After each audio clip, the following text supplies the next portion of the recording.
Alright you guys, so in the last video I discussed the Eastwood compressor and all the great things about it, but I also mentioned that I had a fairly large issue with this compressor because it purports to be a quiet air compressor. Now when it's running it's quiet, but when the compressor reaches the end of its cycle or you shut it off, it bleeds air. Now that process in and of itself is not a problem, it's actually normal, but Eastwood did not take the steps they could have to mitigate the sound when it bleeds air. It's extremely loud just coming straight from the factory. So I decided that I would take that problem into my own hands, and I've created a solution that I'm fairly proud of, and I'm really happy with how it turned out. So I will share that with you guys today. So to start, I'll show you guys where the air actually bleeds out of, and it's actually right here at this little 1032 outlet. Now this is I don't know if you guys noticed this already, but this is a pretty bad design, and I'll explain a little bit about this fitting. So originally you have this little 1032 outlet here that the air bleeds out of, and it had a fitting in it that basically just had a hole in it. And so when the air bleeds out, it's just bleeding out. You know, there's no restriction or exhaust or anything, and that's loud. Now I took that fitting out using just a flathead screwdriver. It had a little slot in it.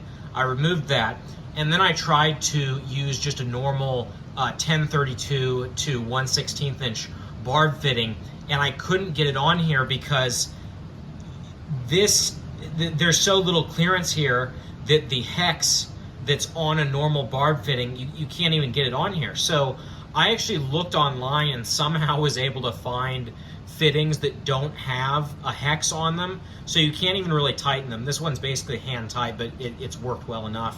So I went online, found a fitting without a hex, ordered it, and I just installed it today. And you can see it's got the 1/16 inch Barb, and this is running to a 1/16 inch inner diameter hose. Ideally I probably would get like a fitting that has a 1/8 inch or is for 1/8 inch hose, but this was the only one I could find. So it runs to a 1/16 inch inner diameter hose, and then from there it runs into several different reducers, or I mean, I guess the opposite of a reducer, like an expander. So this goes into a 1/16 inch Barb, and then that goes to a 1/4 inch Barb, and that goes to this hose that goes to this quick connect fitting, and then there's a reducer here. It goes from a 1/4 to an 1/8, and then you have this 30 decibel reducer exhaust that I found on McMaster Car and ordered, and that has worked really well. Now something I'll mention is this has a couple extra components. Ideally what I would have just done is I would have run this 1/16 inch hose right into this reducer right here, but I didn't have this is an 1/8 to 1/16 inch Barb, but I would try to find one of those, and I'll include a link.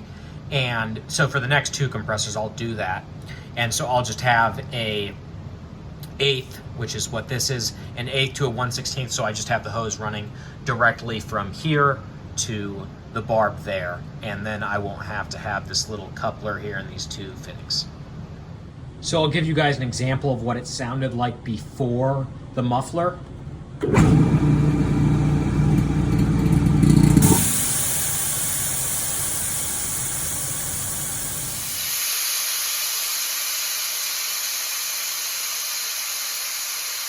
And this is what it sounds like now with the new muffler.